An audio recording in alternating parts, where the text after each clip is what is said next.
Yeah. Are they targeting Christians?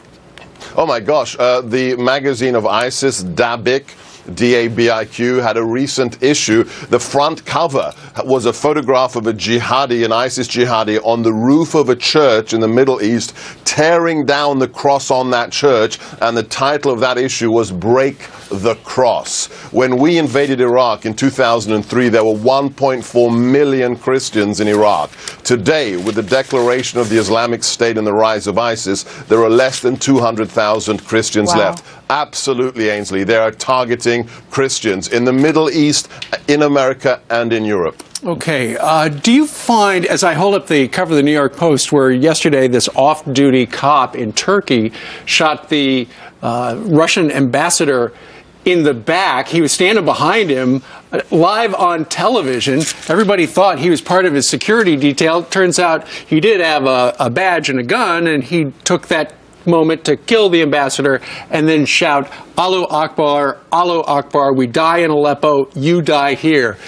Do you see these things connected in any way?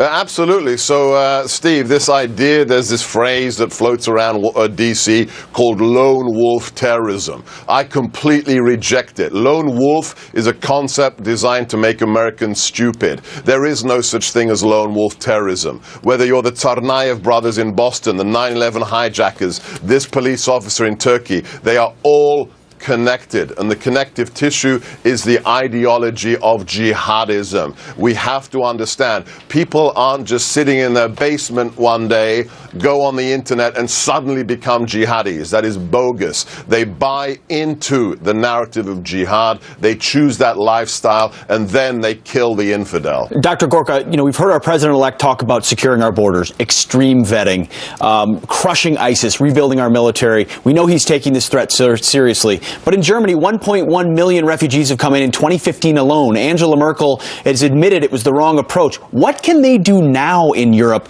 even though they've let so many in and they don't know what their motives are?